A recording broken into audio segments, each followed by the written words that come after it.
Aku dah setahun buat YouTube.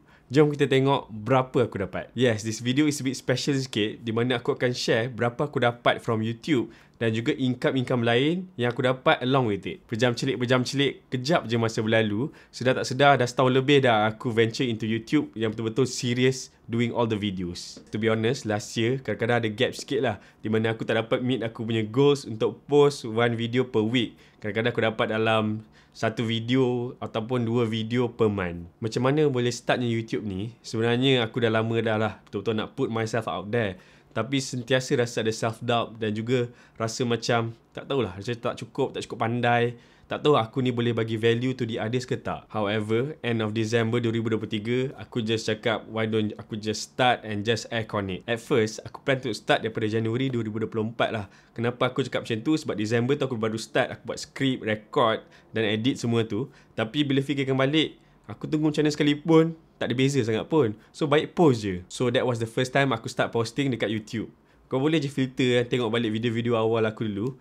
Tapi bila tengok balik memang cringe sikit lah. Awkward lah aku boleh cakap. Lain betul lah daripada dulu dengan sekarang. Okay, back to the gaji YouTube ni punya topik. Aku actually bukan nak menunjuk-nunjuk lah.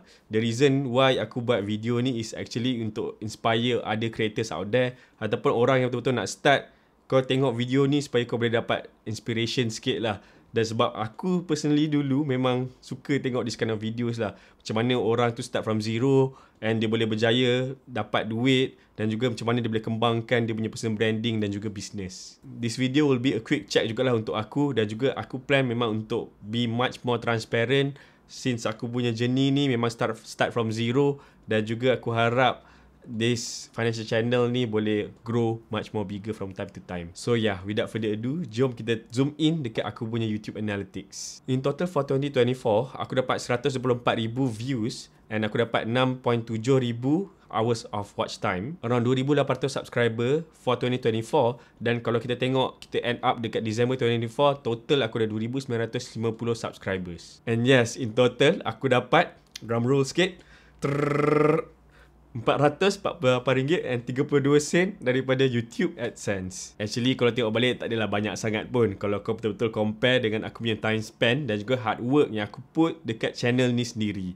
Tapi aku personally memang bersyukur sangatlah. Syukur Alhamdulillah aku dapat achieve this figure. Anyway, YouTube AdSense ni actually datang daripada advertiser yang betul-betul nakkan put iklan tu dekat YouTube tu sendiri. So, bila kau tengok iklan tu, aku secara tak langsung dapat jugalah portion of it. Untuk faham dengan lebih detail, YouTube AdSense ni usually akan berkait rapat dengan dua benda, iaitu CPM dan juga RPM. CPM ni stands for cost per mil dan RPM tu revenue per mil. Senang cerita, CPM ni is actually berapa yang advertiser sanggup bayar untuk 1,000 views tu sendiri, dan RPM ni pula adalah pecahan apabila dah dibahagikan 55% kepada YouTube dan 45% kepada creator tu sendiri. Untuk channel ni personally, CPM yang aku dapat dalam ranging from RM20 ke RM27. So, in order untuk kau dapat RPM tu, kau kena darab lah dengan 45% daripada CPM tu sendiri. Probably aku punya dah dikira tinggi jugalah sebab aku ni campur mix Malay dan juga English. So, kalau aku fully on English, probably aku akan dapat way much more higher lah.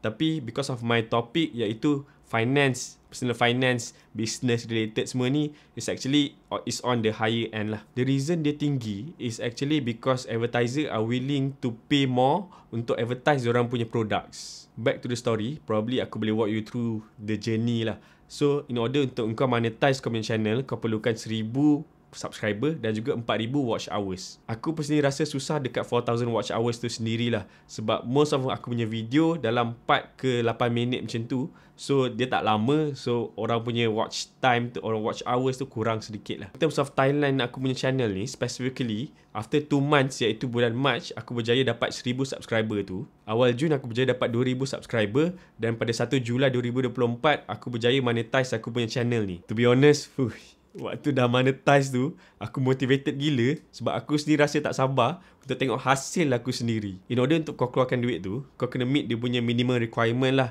iaitu sebanyak $100 plus minus dalam RM440, RM450 macam tu.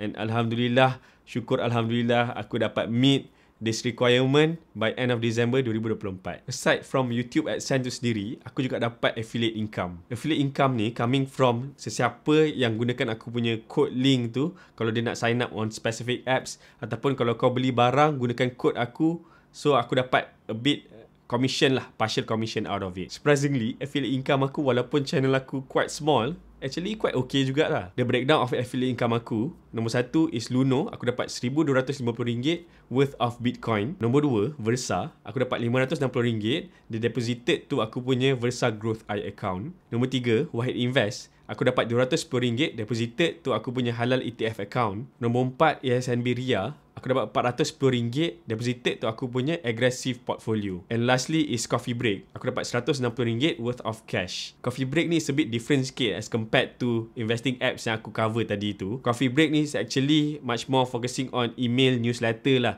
So diorang bagi news domestic and also international news every single day. So whenever engkau sign up dekat Coffee Break ni, engkau dapat email news tu, which is quite good, and aku also dapat kickback sikit lah, dia bagi commission sikit. In total, affiliate income aku adalah sebanyak RM2,590. Surprisingly quite a lot jugalah. Macam aku cakap tadi, aku tak expect yang benda ni boleh dapat banyak macam ni lah. So kau boleh imagine yang creator lagi besar lagi daripada aku, macam mana punya affiliate income dia boleh earn. Ni tak campur lagi yang betul-betul kalau diorang push dekat affiliate tu sendiri. Anyway, for now, kalau ikutkan memang ada 2 source of income je lah coming from this kind of business. Daripada YouTube ni sendiri, YouTube AdSense sebanyak 400 lebih tadi, dan juga affiliate income sendiri sebanyak RM2,590. So overall, total daripada dua-dua income ni, aku dapat sebanyak RM3,038.32. Kalau compare dengan gaji 9 to 5 aku, memang aku boleh cakap still long way to go lah. But Alhamdulillah, aku pasti rasa amount ni actually quite decent jugalah with a very small amount of subscribers yang aku ada sekarang. Walau bagaimanapun, aku nak highlight yang semua ni takkan possible without korang punya support. So, aku nak endkan this video dengan ucapan ribuan terima kasih sebab korang dah tengok aku punya video dan juga support aku throughout the whole tahun 2024. Aku harap sedikit sebanyak aku dapat berikan inspirasi untuk engkau push yourself out there ataupun untuk engkau keluar daripada kau punya comfort zone dan juga be more visible out there. Cuba kau bayangkan aku ni memang betul-betul tak ada background langsung when it comes to editing, videography, fotografi semua ni. So, aku boleh made it this far. Kalau kau pun mesti boleh buat juga. It's actually up to you lah, whether kau nak ke tak nak je. So yeah, itu je aku nak cover in this video. Aku really hope this video actually benefits you in some ways dan juga inspire kau supaya boleh memperbanyakkan lagi konten-konten yang bermanfaat dan juga boleh give more value to the others. With that, jangan lupa like, share dan subscribe. I'll see you guys on the next one. Bye-bye.